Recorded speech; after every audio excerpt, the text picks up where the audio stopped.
2026 at portal.e-Yantra.org. Don't miss the early bird offers. Form a team of 2 to 4 and choose your challenge. So join us to engineer a better tomorrow.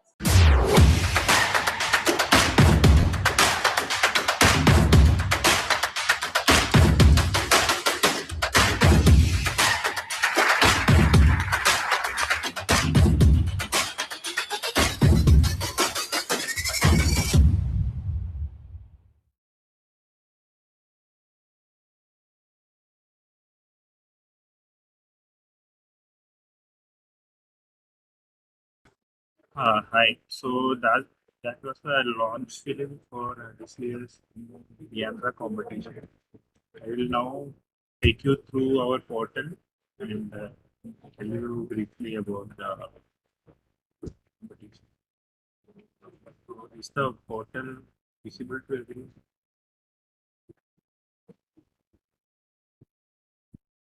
Yeah. Would someone tell me if it is visible?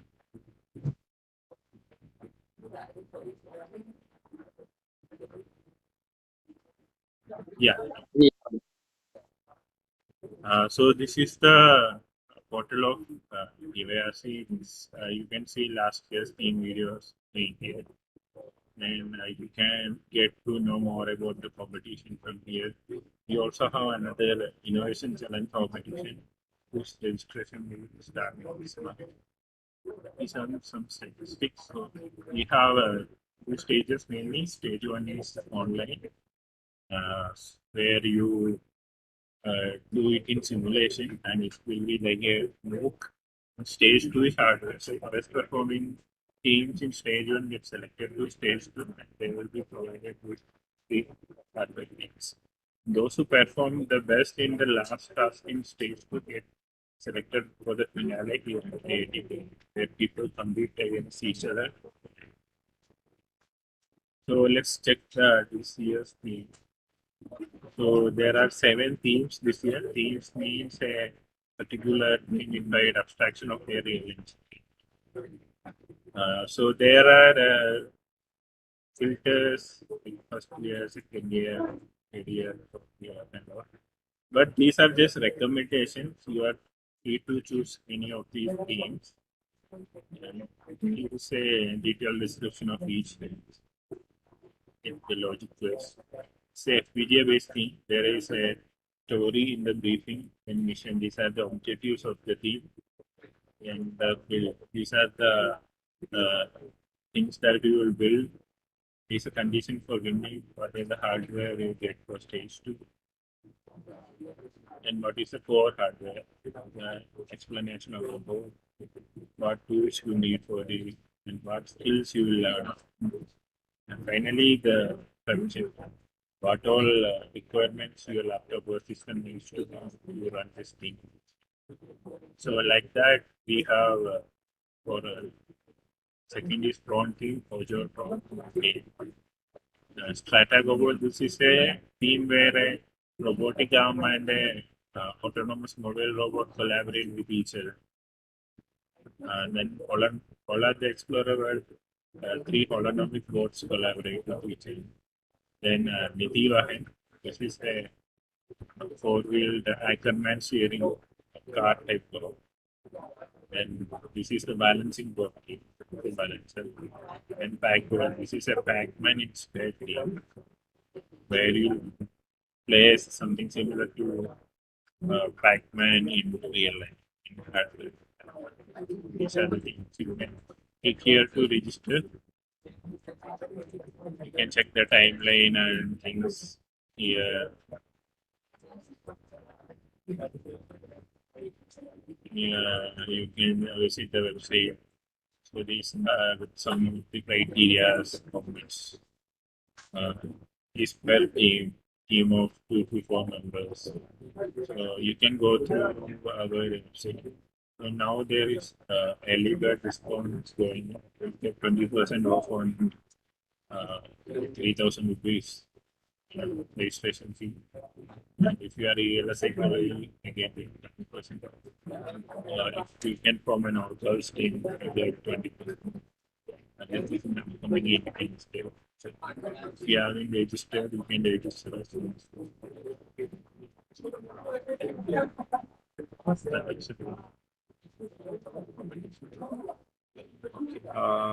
Any doubt regarding eYRC competition? Okay. If you have any doubts, we can take it at the end of the session. Sir, I have one doubt. Yeah. Sir, in personal details, there is an option for filling the LinkedIn profile. Sir, is it necessary to make LinkedIn profile for this? If it is not a mandatory field, you can skip it. Some field will be mandatory. It's not. But it was marked with star, so I guess it's mandatory. Then you can just create a LinkedIn profile. It will be useful for you in your future when you are seek for placements. And it's not a very big thing. It will be useful Okay, for sir. you. And sir, one more thing.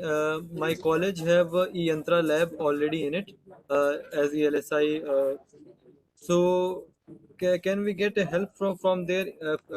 As our team is participating, and one of my electronics friend contact with the sir who is coordinating this in my college, robotics, COE, and he told us to come with our team and discuss about the Yantra competition.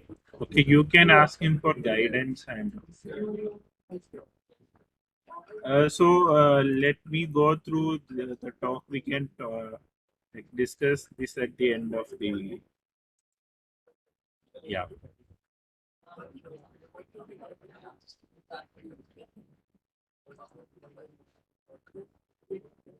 Okay, so this year, this live session, we were thinking of doing something different. So we pre-recorded the entire live session. We will be just playing it for you. But the person who takes the live session is along with us in this WebEx. His name is Prem Kumar. He'll be along. If you have any questions, you can ask him at the end. Now I will be just playing a pre-recorded video. So this was done to ensure good quality video and uh, to avoid interruptions in network and all kind things like that. So I hope you enjoy the video and you will be sharing it right now.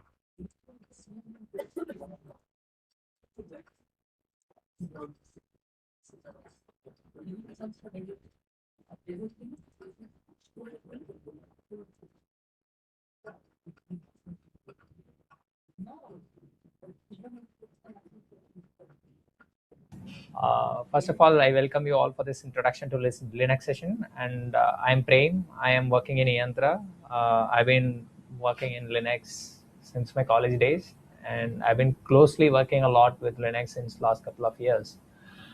And today we are going to see a little bit about Linux and how operating systems are working, and what are the various terms which are used in operating system like kernel, bash, shell, and a lot more. Like we will see those in the next 1 hour. And before that, we will move into the presentation right now.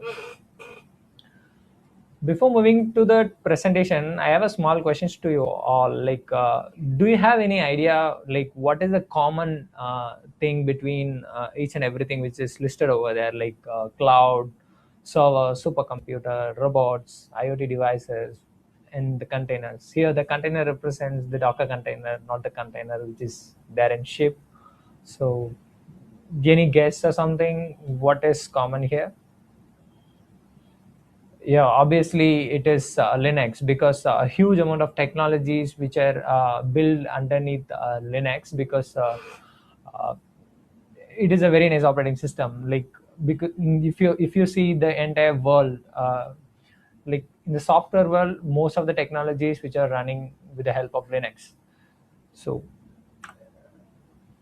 today we are going to cover like so many things, including where Linux is mostly used, and what are the various uh, terms which are used in terms of Linux, like operating system, what is shell, what is bash, and what is kernel. There are so many things like terms and everything. I'll cover everything into that, and we'll see how when we are typing one command in the terminal, how the execution flow will be, how the particular program will be executed. And followed by, we will see what is bash. Basically, it's a born again shell. What is that and what we can do with that. And I'll show you some live command executions and thing. Followed by, we'll see some small automations, like how we can do our daily task, which is automated in a specific time. It can run daily manner. And finally, we will wrap up with some interesting shortcuts and things what we can do with like Ubuntu and something. We have been talking about Linux, right? But where and all Linux is used? If you ask me, Linux is everywhere. So, like, for example, when I go to my browser and I'm typing google.com, there is a high possibility that this response might come from a Google, like some Linux system, some Linux server. So Linux is there in everywhere, if you ask me, including web servers, cloud infrastructures. Cloud infrastructures in the sense, like, there are three main cloud providers. Like, there are a lot of cloud providers, but particularly popular cloud providers are AWS, Azure, Google Cloud. Everyone is using Linux. And you might think, like, when we say Linux, like, there is a one developer or the hacker who is sitting in the dark room with a dark terminal, who is with one hoodie, and he's sitting in front of the computer and working. It is not like that. If you ask me fairly, every one of us are Linux users, because one of the best example is Android devices. The Android OS is built on top of Linux kernel. So in the end, if you see all the people who are all seeing in this session right now, you are all Linux users, knowingly or unknowingly. That is the truth. And it plays a crucial role in routers and networking as well. Like, Linux plays a huge role in networking part. And Raspberry Pi, like, believe me, the Raspberry Pi is enough to run the entire Ubuntu operating system. Ubuntu is one of the Linux distribution. Like this, it is a very, very lightweight operating system. You don't need a heavy hardware or something to run that entire operating system. Just one single Raspberry Pi is enough to handle each and everything in the Ubuntu operating system. And the robots in robot operating system also built on top of Linux kernel. And the automotive, like, obviously the cars and other things, we, like, if you do the instrumentation clusters and things, everywhere the Linux is there. And believe me, the supercomputers, almost all the supercomputers which is there in the world right now is using Ubuntu operating system because of its very lightweight and portability. And there are a lot of uses. Like, so we have been seeing this overall using this Linux kernel or operating system, right? But why everybody is using Linux operating system? There are multiple operating systems, like Mac OS is there, and Windows is there, and other operating systems are available. Why people are going for operating system?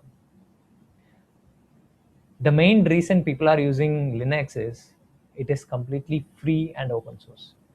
Like, we can see the code, and we can literally modify the code, and we can use it based on our need. So that is one of the main reason everybody is using Linux. And it is radically portable. Radically portable in the sense, the kernel which is used in my smartwatch, basically, that is the same in the supercomputer which is used somewhere. So it is not exactly same, but basically there is some added features, and some added things are there in that kernel, but the core kernel is almost same. And this is like a small tools combined together to run as an entire operating system. The Linux has one code also. I forgot that code basically, but that code is mainly represents that just do the one job perfectly. So together, that multiple jobs together, it will be one operating system. and it is highly tested, and it is totally secure. Because it is open source, millions and billions of developers so far using it, and they are trying to find the bugs, and they are contributing it, and day by day there are thousands of pull requests which has been posted for that Linux contributions, and the team is working a lot to make that operating system more good and efficient. So that is the reason that everywhere Linux is there right now. Yeah, we are into the main thing. So we have been talking a lot about Linux. But what is Linux actually? Most of us are thinking that Linux is an operating system. The truth is, actually, the Linux is not an operating system.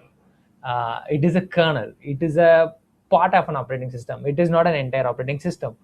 Let's say, like we'll see the operating system in the upcoming slide. Before that, I'll just say just for now, remember that kernel is a part of an operating system. It was built by Linus Torvalds in 1991. There is a this is a very interesting story behind it. There is a guy called Richard Matthew Stallman, who's the one who started a project called GNU. The idea behind that guy is to build an operating system which is open source. We wanted to build a Unix operating system which can do multitasking and multiprocessing. During that process, he built various things like compilers, utilities, and bash, and all the utilities which are required to build an entire operating system. During that time, he started a kernel called Herd, which was they started building it, but it was taking a lot of time to build that entire kernel. So it was in 1980s. In 1990s, Linus Torvalds is the like a student like us. He started his hobby project as a building a small kernel, and in 1991 he released that as an open source. During that time, they were ready with utilities, but they were struggling to build the Herd uh, kernel. So during that time, there was a one free software foundation that was also started by Richard Matthew Stallman. So that team find that this kernel is working perfectly fine with the utility. So they together started using, and they build open source operating system. So they initially planned that as GNU Linux. Later, that GNU faded away, and people started calling us Linux. So the main thing that I'm trying to say over here is the Linux is not an operating system. It is a kernel. It is a part of an operating system. If you see over here, there is an application and the hardware, right? There is a one thing which is required to communicate with the hardware. There is a program. There is some set of programs which communicates with the hardware when there is some system calls. So that is what the kernel is. The kernel has some set of codes which can directly interact with the hardware. So that is the work of the kernel. So together that kernel, some software utilities, together it is called as an operating system. And also there are with the same kernel there can be multiple different softwares together built, and that can be a distribution. So same kernel, on top of it different utilities, that will be different distributions of Linux. So the one popular distribution that we are using, Ubuntu, and most people might aware about the Kali Linux. That is also one of the distribution, and there are other multiple distributions available like Fedora, Mint, Arch Linux, and much more. Like even some people build some Parrot OS, different. But eventually everything is Linux kernel, but it has various distribution, depends on the softwares and utilities on the top layer. So the kernel particularly do process management, memory management. These terms might be new to you, but trust me, like these are all very interesting topics to learn about. These are some school textbook definitions. What is operating system? In the sense, people say that is some software that manages the hardware resources. That is the same thing. And kernel, if you ask me, that is the core program of the operating system that actually talks to the hardware. If you see the core layer, there is a hardware. On top of it, the kernel. The kernel is the one who will interact with the hardware, and it will give the instruction to the hardware to do some certain task. There is a thing which is required to communicate with the kernel, which is called shell, through which we will communicate with the kernel to tell some instruction, so which the kernel will execute in the hardware. And the application program, it is the topmost layer, which will be we will be seeing, which, and we will see about that in the upcoming slides detailedly. When I was walking you through the terminal, like you will get to know what these things are clearly. So we have been talking about the term called shell, right? So what is shell? The shell is nothing but it just reads the text whatever we are typing, and it will just parse it, and it will find appropriate program which is there in our machine. In our case, it might be some binaries, and it will find that binary and execute that binary in the kernel, and it will be executed in the hardware or something. So the flow will be whatever we are typing, it will go to bash. Bash is one of the shell. So I'll show you a little bit about what is shell basically. I'll just open my terminal. So when I open my terminal, yeah, you can see, right? Yes. So when I open my terminal, if I print what shell which is used in my computer right now, you can see bin bash, right? Right now I'm using a shell called bash. To see all the shells which are there in your machine, you can go to etc followed by shell. Oh, sorry, actually it is shells. So right now there are so many shells which are there in my system, because I've been using for so many purposes. Like bash is one of the shell. There are similarly r bash is there, dash is there. I can use whatever shell that I want. So right now shell is nothing but it just get the input from us, and it will give it to the kernel, and it will execute the output and give it back the response. So basically this is the bash shell, what I'm going to use throughout the session for today. And one more important thing, people might think like today I'm going to use Ubuntu operating system. So you might think Ubuntu is Linux. Actually Ubuntu is using just Linux kernel. So together Linux kernel, some GNU utilities, and some package manager. The Ubuntu is using the package manager called apt, and also using snapd kind of package managers. And along with that there are other apps like camera and like notepad. So many things are there, like together everything called as a Linux distribution, that Linux OS basically, that Linux, not Linux OS, Ubuntu OS. Okay, so this is same that we were discussing, like the base layer will be hardware. On top of that there is a kernel, and there is the Linux utilities, and bash shell is there, and on the top layer which will be visible to us is application. So internally, like if we do whatever the task that we are doing, first it will go to bash, and it will go to Linux utilities, and the Linux utilities programs will be executed in the kernel, and kernel will be running those programs and things in the hardware and getting back the results. So today mostly we're going to see like bash and Linux utilities and the Linux kernel little bit. Okay, so when I open my terminal and I'm typing ls, so basically it lists all the files which are there in my current directory. So do you know what happens internally when I click ls, when I type ls in the terminal? So that is what which is there right now. When I type the terminal, that ls, it will be shown in the terminal, and it will go to bash. If I go to bin folder,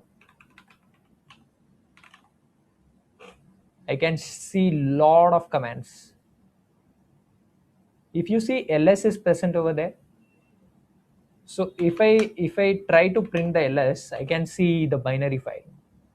So this binary file is not readable, but this is what basically internally happening. When I type ls, it will locate the bin folder, and it will try to find the binary, and it will execute that binary, and the binary will look for the file system, and the file system will gives us what are the directories and files which are there in the current directory, and also it will go to the disk and find how much memory and things which are utilized for that particular thing. If I do ls-la, you can clearly see that lot of information, like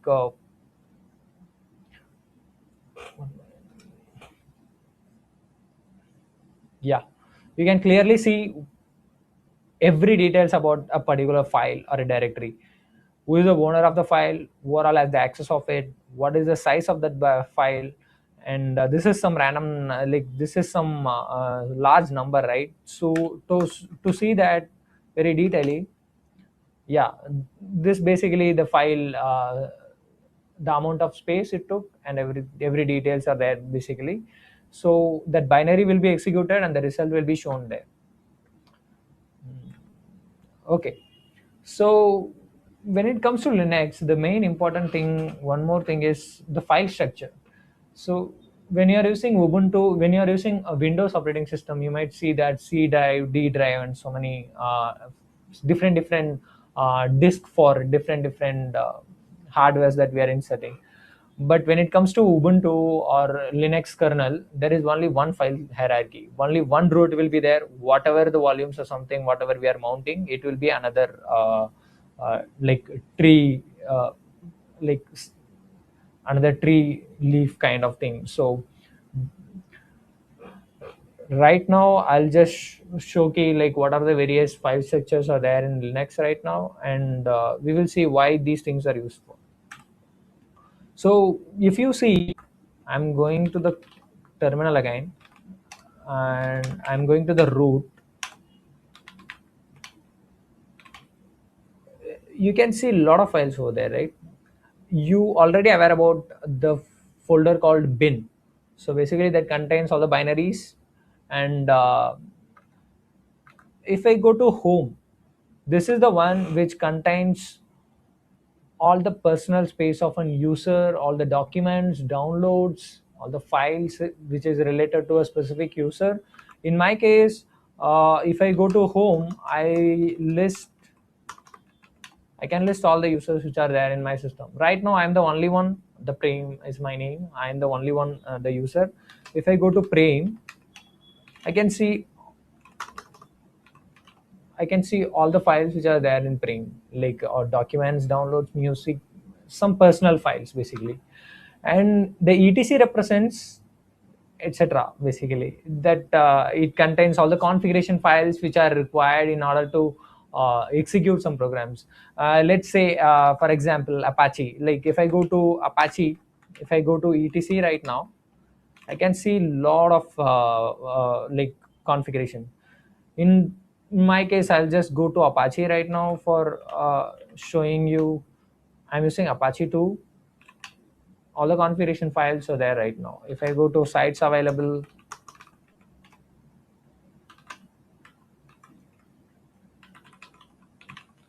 you can see all the sites which are there in my current machine. So basically that etc represents all the iteration like configuration files and things, and var basically used for storing the variables like the logs data basically. If I go to var, you can see the system logs and so many things. Like if I go to logs, you see I can see the Apache log also here. So it contains every logs which frequently changes kind of data which can be stored over there. And the temporary file is nothing but it just stores the data for a temporary purpose. Once when we reboot the entire system, the temporary folder will be entirely wiped out. So you have to be very, very careful when you are keeping some data in the temporary folder. And the user folder is mainly used to store the softwares which we are using throughout the different users. So if I go to user,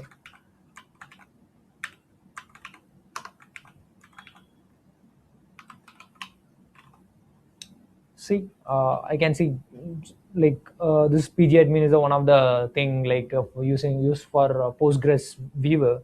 Like this might be this term might be new to you, but basically just have an idea that it just stores the libraries and files which are used throughout different uses. And all the different peripherals, volumes, and everything which is mounted on our system can be viewed in the dev folder. If I go to dev folder, see all the TTY, all the loops, in the sense all the volumes which are mounted, and all the terminals and other things which are connected. And basically store all the process related information, all the processes which are running. If I go to rock, you can see all the processes which are running. So you can see the numbers, right? These are different numbers. These are the process IDs basically. This is the command PSAX to list all the processes which are running in my system. So in this case, if you see on top, you can see PID, right? You can find the PID in the pros folder. So this contains all the related files and execution programs which are required for that process. So for example, let's take 309. If I search for the 309 here, that is there. If I open that 309,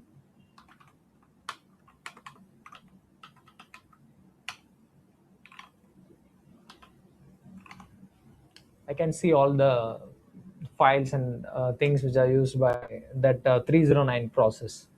So that Linux file system has everything we can access, and we can see everything. Everything is transparent over here. Since it's a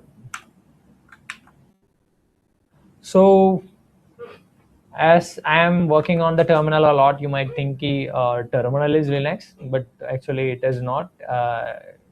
Just gives us an interface to interact with the Linux kernel basically. So we have been seeing a lot about that file systems and some basic Linux theories. I'll just show you some commands and things which we can run on our system to see and create files, delete files, move files, and something like that. So the first command that I'm going to cover is ls. It basically lists all the files which are there in the directory. So the main command that you have to learn before ls is man. Man represents manual.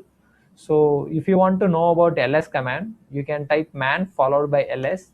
It will gives you all the information about the ls command, what are the other flags that we can give along with the ls command. And yeah, in my case, if I do ls followed by lstr a, this is one of my favorite command. Like whenever I want to check for a file or something, I'll run this command because it gives entire information about the directory. So as you see, you can see files in a listed way, in a sorted way, time based, in reverse order, followed by all the files in the sense like A represents all the files in the sense it includes the hidden files as well. Whatever the files which are started with the dot here that are hidden files, it includes the hidden files also. The dash represents that human readable format. Otherwise this 4 KB and things will be shown like something 4000, and I don't want that to be happen, so I kept H. So if you want to see the man ls, you can see all the flags. Like if I use F, I can see list all the entries in the folder. So yeah, this is what basically like just you can use the man command to read the entire detail about that particular command, and followed by I'll type pwd. It will print the present working directory. Right now I am in the home directory praying, and if I want to create a directory, I can use make directory Linux demo. Now I can, if you see that Linux demo, yeah, now the Linux demo directory is created. Do you want to go to the Linux directory? You can go to Linux demos, change the directory, cd represents change directory, and Linux demo, I'm going to the next demo. If I do ls, there is no file or directory which is there inside the Linux demo right now.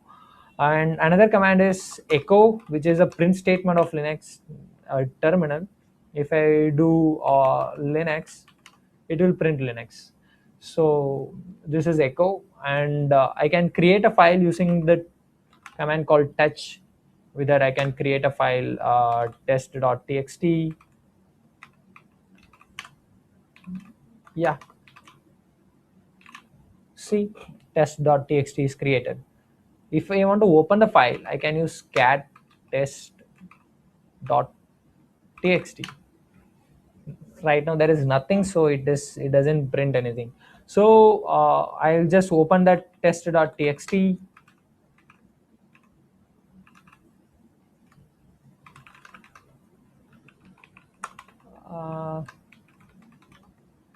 This is second line. Yeah, now if I open the test.txt, you can see there are two lines. This is first line and this is second line. There is another important, this is not important, this is a funny thing. Instead of cat, if I use tag, it will be printed in a reverse order. See, the second line is coming first and the first line goes second. Like, there is a small typo in it. Just leave that for a while. Like, the context is clear. Like, so this is some of the things that we can do with file creation and things. And also I can use some other operators and things which can make even more interesting. Like, I'll cover those commands and things in the upcoming slides. If I want to remove some particular file, I'm creating a del.txt. You can see del.txt is there. If I want to remove that, I can use rm del.txt. It will remove that del.txt. There is no del.txt. But keep that in your mind. Remove, if you are removing something via terminal, there is no way to retrieve it back. So you have to be very, very careful when you are running rm command in your system. And if you want to safely remove and you want to keep some recycle bin data, like, you can use the UI, which is you can use the UI like this in the Ubuntu system. It will keep there is a thing called which all the deleted files and things will be present for a while and then it will be deleted. So when you are using rm command, you have to be very, very careful with the command. We have covered everything in this slide right now, I think, and we have created the directories, and there is a redirection operator also. If I open here, there is a print statement, right? This is redirection operation, and I'm storing that in a file called redirection.txt.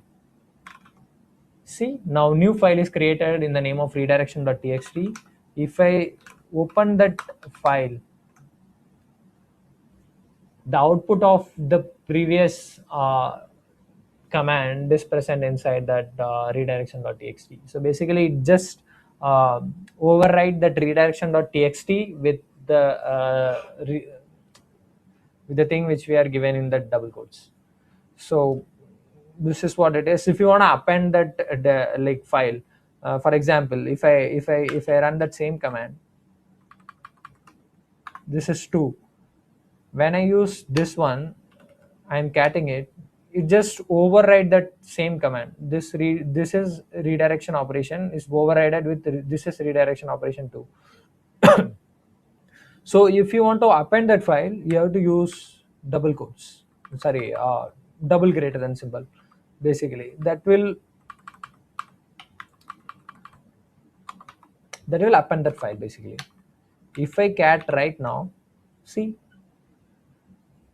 it didn't override that file. It basically appended with that file. So this is the help of redirection operation. As I said earlier, the rm command is a very, very dangerous command. Like, if you are deleting, there is no way to retrieve it back, and unless if you have some version control like Linux, like GitHub or something. Yeah,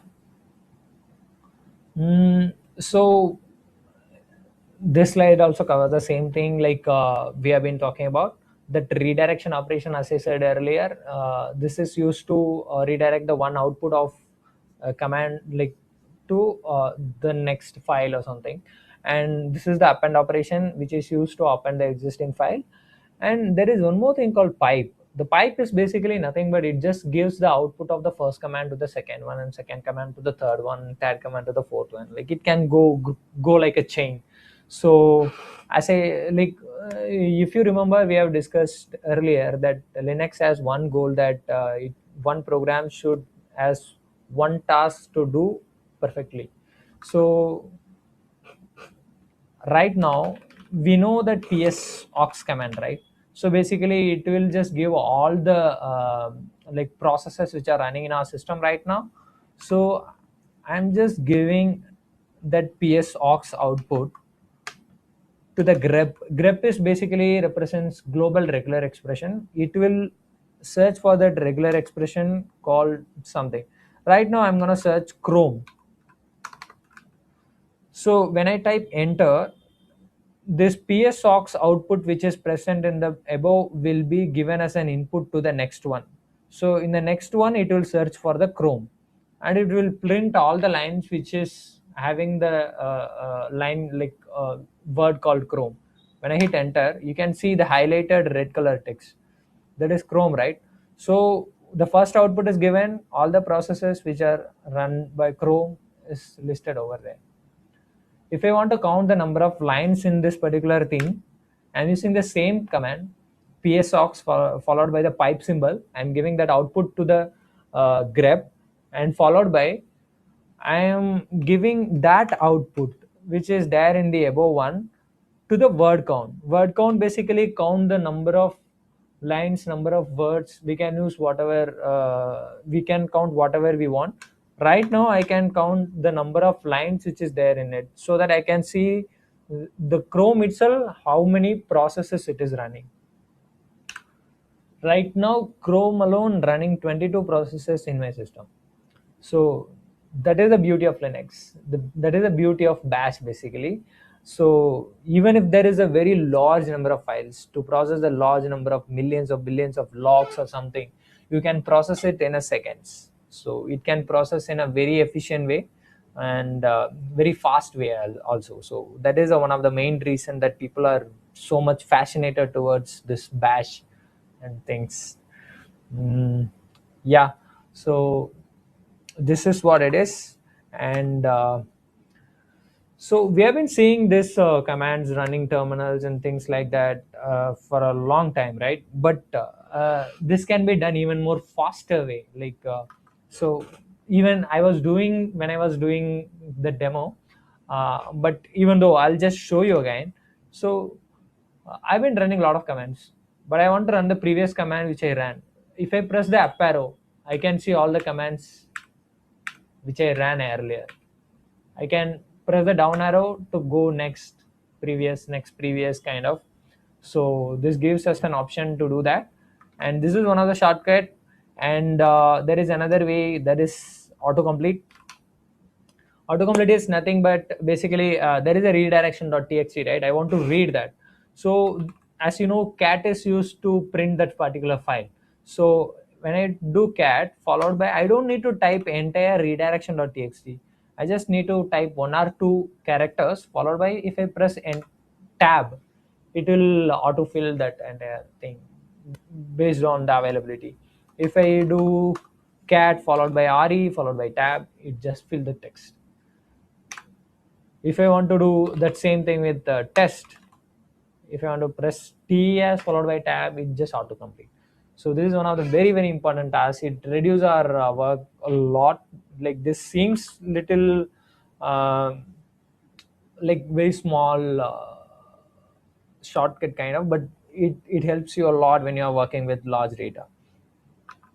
And you can do reverse search as well, like because when you press Control plus R, there will be one prompt. It will ask for search.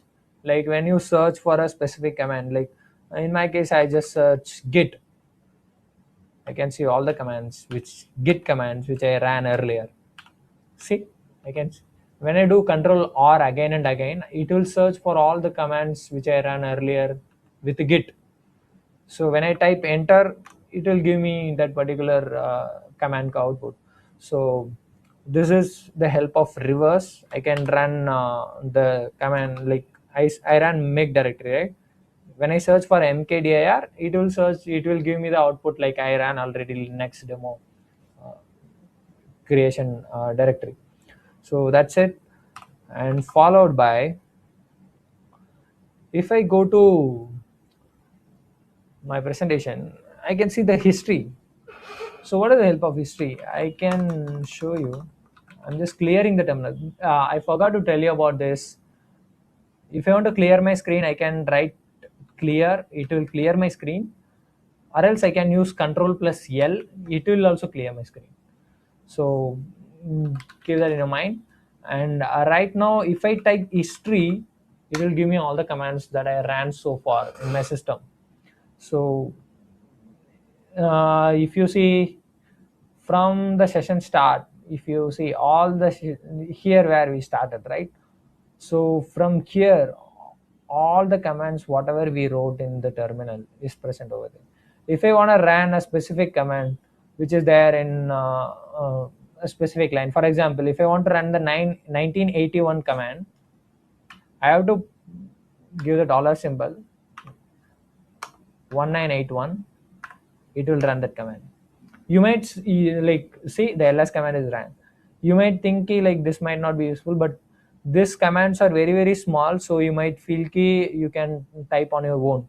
But when you start working on Linux for a full-fledged way, like you might run a command which is hundreds, thousands of characters might be. So during that time, for running that command, you can use the history to find that command like particular code, and you can run that. That is a very fast and easiest way to run that thing. Okay, so that's it. That's it about basically the bash. And the next part of the presentation we are going to cover is automation. So before that, I have to show you some other commands as well. So the next automation part, we are gonna do health checkup of our system daily morning, 7 o'clock, like, which is an automated way. It will give us the response that your system's health basically. So to check basically, if you want to see the memory RAM which is available right now in your system, it's a free command. It will check your RAM, what is the RAM of your system, and RAM in the sense memory, how much memory it is utilized right now and how much is free. These details will be shown in the free command. So just remember this command for the upcoming thing. Free basically gives the memory information, and df basically gives the disk related information. What is the amount of disk that we have mounted and what is the availability of that disk, and these related will be given by df-h. It's -h is human readable format. Like if I just give df, which will gives in a bit value, byte value, which is not readable. So for the human readable format, we are using -h flag, which will gives us the mpgb format.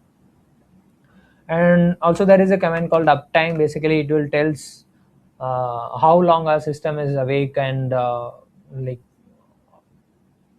the system load and details, everything will be given in that uptime command.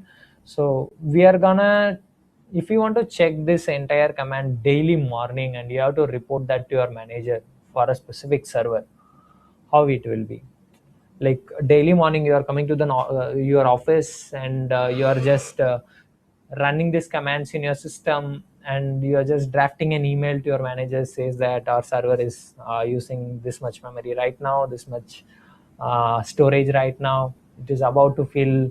So these things are little harder, right? Like what if there is a way that we can automate that entire thing, like daily morning 2 o'clock or 3 o'clock, which will run this entire thing in a single stretch, and it just get the output and drafting an email and sending that to your manager.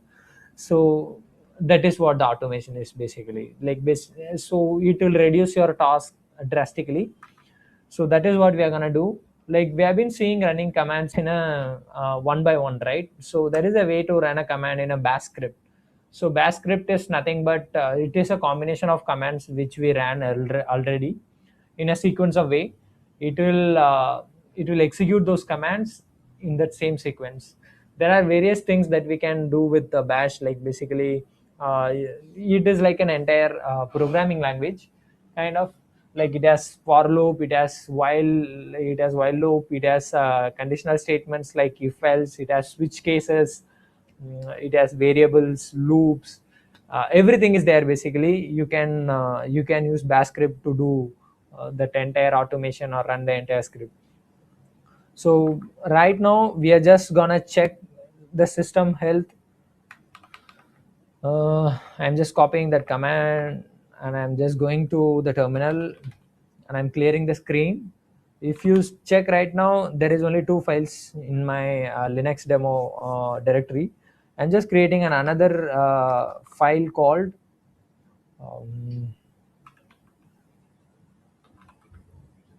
health check,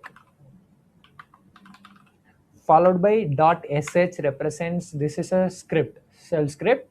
So if I do enter, I can see that healthcheck.sh is created. When I open that healthcheck.sh, there is nothing. So I am gonna paste the thing which I copied from my presentation right now. There is nothing like the first one is bin bash. This is called shebang. Shebang is nothing but it just tells the executor that to use this particular interpreter. So right now we are going to use the interpreter called bash. So it will go and look for the binaries bash and it will execute these commands. So the first statement is echo. It's just a print statement. It just prints server health and followed by 3 print statement. And df, what is the disk availability it will give. And free also, it basically gives the memory availability. And uptime also, it tells how long our system is awake. And if I save that file, if I want to execute. To execute that file, I can do dot followed by slash health check.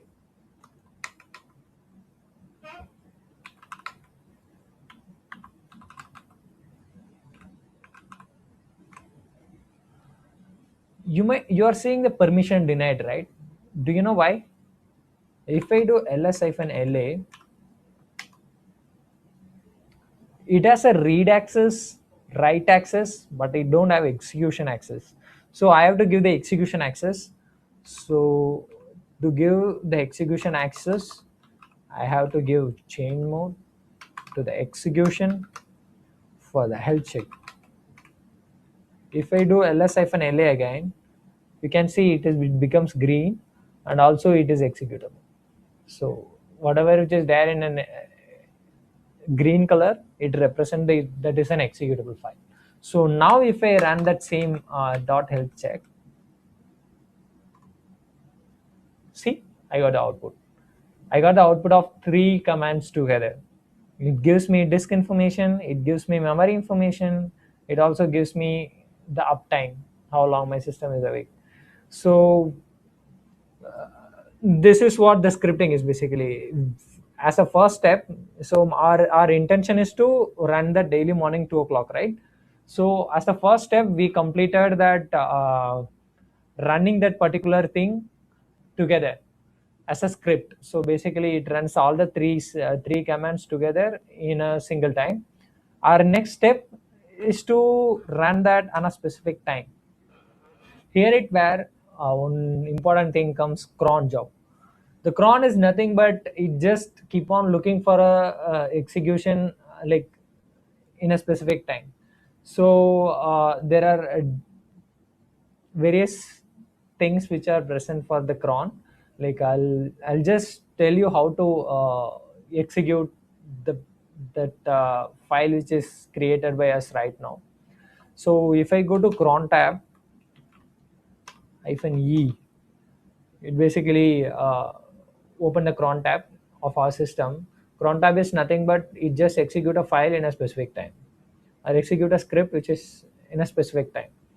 When I open that, there is a typo. When I open that, I can see there is one example. There are 5 stars in it. That 5 stars represents different things. For example, first star represent minute, second star represent hour, and third star represent day, in which day, in month, and the fourth star represents month, and the final star represents in weeks which day. 0, 1, 2, 3, 4, 5, 6 till it is there, like week as 7 days, right, in which day we have to run. So similarly, for our intention, daily morning 2 o'clock, this particular health checkup should run and should give the output. So in our case, 0 minute of 2 hours daily.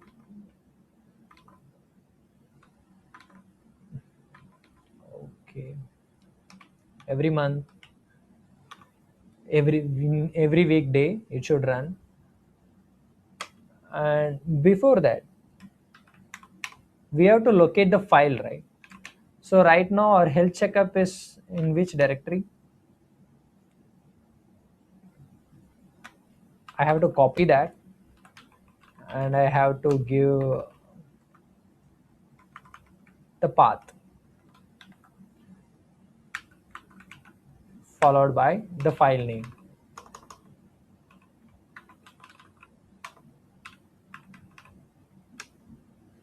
So I have to redirect that output. This, right? This will append the output to the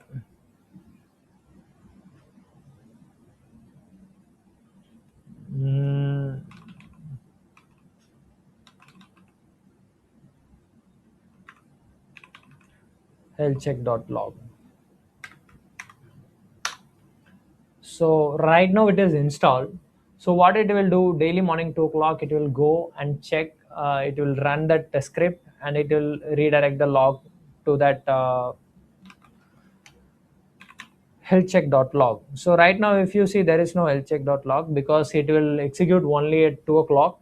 So to modify that, if I open the cron tab again, we will run that every 1 minute once.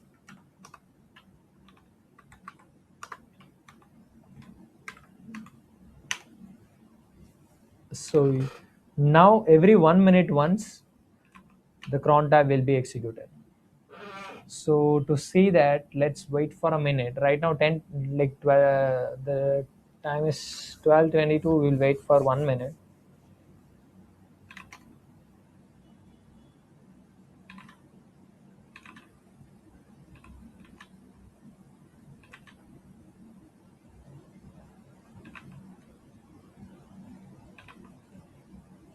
Yeah. Now, if you see, there is a thing called healthcheck.log. If I open that healthcheck.log, see, the server health check is there, and the time also there, and every other details also there. So this will execute 1 minute once. To check that, we will watch that frequently with a health check. So this will give us the last 10 lines, followed by it will keep on watch for any change in that file. If anything changes, it will print over there. So right now 10:23, if I see every 1 minute once, it will execute that file. So we will wait for another minute to see the output below. So that is what the power of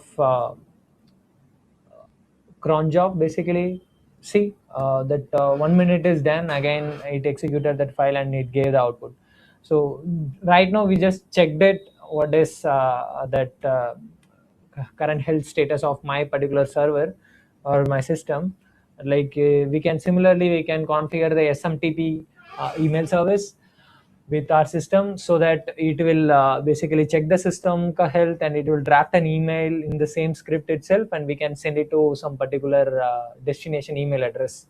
So that can be one of the task for you guys to do. Like basically that is very simple in that AI era, because you just give a one prompt to the AI, like how can I automate, this is the script that I have, how can I draft an email to one particular destination email. It will gives the output like how you can configure the SMTP of for your Google email or something, and with the help of that you can send an email also. It is an automated way. Daily morning 2 o'clock it will directly send an email. So again, just 1 minute over, again it is giving the output. So it will keep on generate the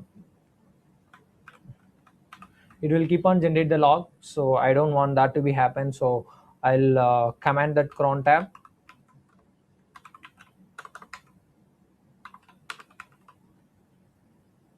I don't want that to run forever, so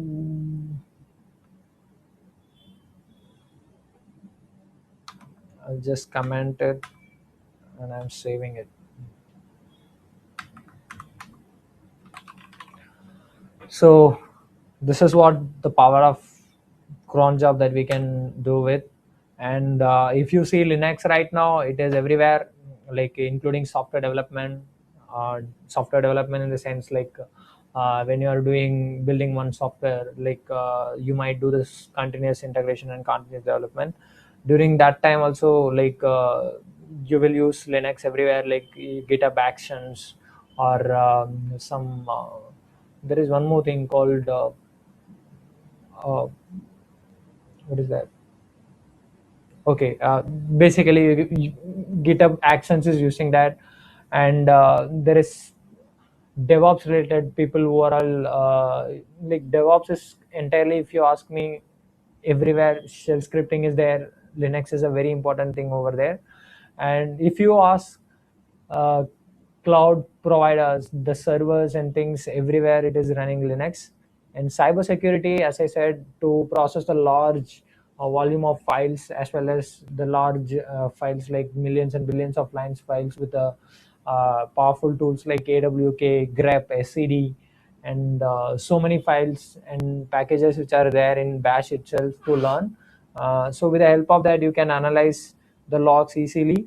And when it comes to embedded systems, the routers and networkings, even in there also it plays crucial role. And if you see the robotics, in robotics part also, like I have seen a lot of consoles and things which are using Linux based kernel, and they are just customizing, depends on their needs, and they are using it very efficiently. uh, yeah, so again I'm saying, if you ask me, Linux is everywhere. So this just terminal is not just a place to type a command, like it's an entire way to completely control your machine. So you don't need to memorize an entire like commands and things which are required to run. Like you just learn the commands which are necessary for you, and later part, when you need for a specific purpose, during that time you can learn about some particular command and you can execute those. So start with your curiosity, and just open your terminal and explore a lot. Like you can do a lot with it. And thank you for your time and being with me. And if you have any other questions or something, please feel free to post that in the chat window, and me and my team is sitting behind, and we'll try to respond to your questions. And also, like if you want to reach out on us, like just reach out at support at @eYRC, or like help desk at @eYRC.org.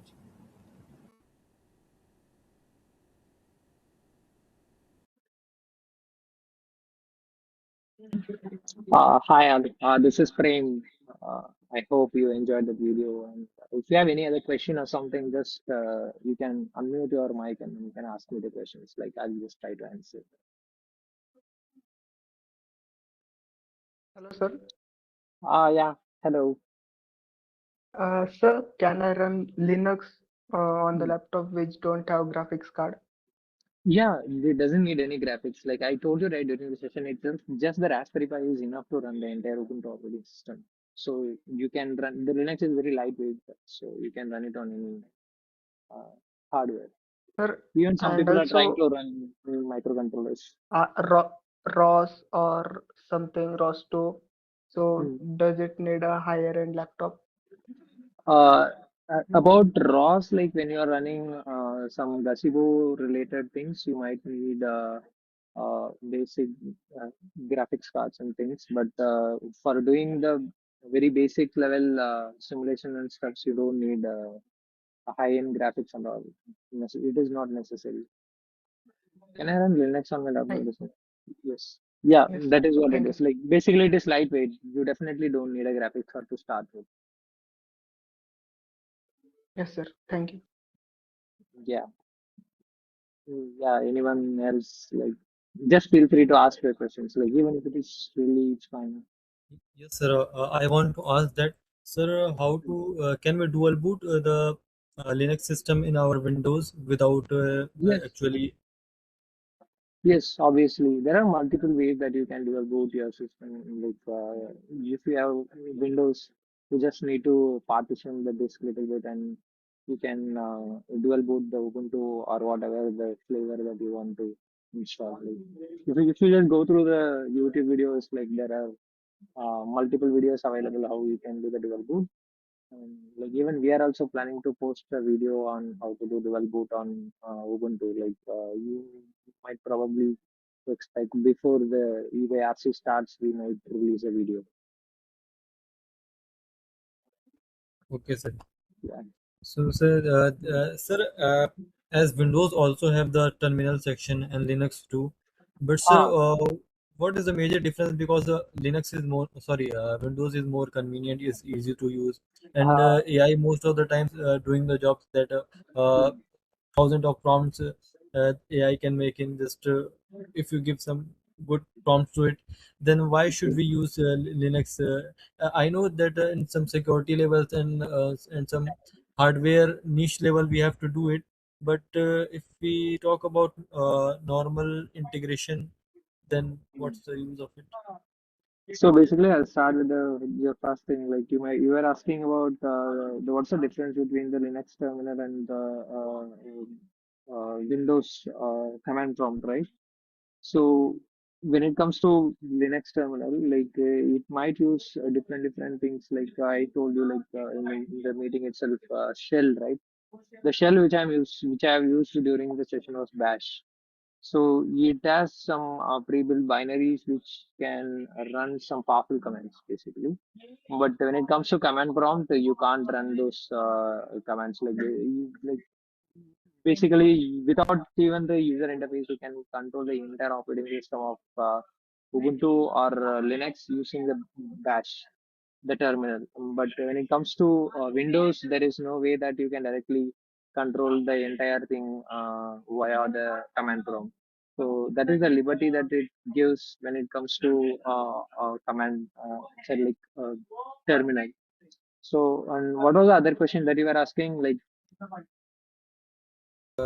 So the other question was as Linux is a little bit complicated, like you have also given the example of AI is also replacing thousands of prompts we are giving, ah, then we are getting a okay, result. okay, I'll tell you this for that one. Like, you are saying Linux is complicated. I never said Linux is complicated. If you are an Windows user, if you started using Linux, you will start loving the Linux because compared to Windows, the user interface perspective, even if the user experience perspective, it is much more simpler to use compared to Windows. If you want to install some software or something in Windows, you just have to go to find ISO file, sorry, MSI file or exe file to execute that entire, like install the particular file, library or files.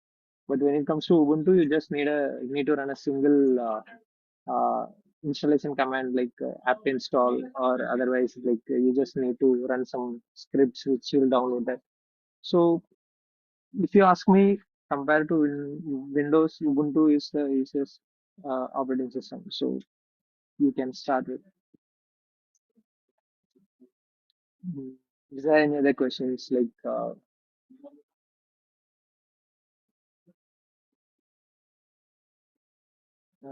as you said, Linux is more popular in the developers world. I also saw my friends showing off their Linux skills. I personally do not have Linux, but I think I will need it still. How do I learn? I do have permission of doing anything like dual boot. It is not in my. Okay, so it is pretty simple. Like there is a popular YouTube channel called linuxfoundation.org in YouTube. Like s- trust me, Linux is much more simpler than Windows. So if you started using that, you will learn on the way. Like if you are dual booting it, after dual booting, you started Ubuntu as a primary operating system. So when you start using that as a primary operating system, on the flow, when you are doing things, you will get to learn about everything. Like within 1 or 2 months, you will become very like fluent or like very familiar with the Linux, so that it's not a pretty big deal. It is a very simple thing, if you ask me. Ritik. Sir, what's the difference between WSL and the Linux-based OS? Like WSL basically contains like the basic kernel related things, like and the full Linux OS contains include everything, including user interfaces and other utilities. So maybe WSL we can say that as a some small lighter version of uh, Ubuntu flavor, like Ubuntu flavor, right? Like Linux flavor. But it also supports everything. Like we can install Bash on it or ZSH, whatever shell that we want. It supports everything. But when you are using Docker or something in your Windows operating system, like there is a requirement that you have to install WSL, so that like Docker is built for Linux. So you definitely need WSL during that time. Yeah, interesting questions.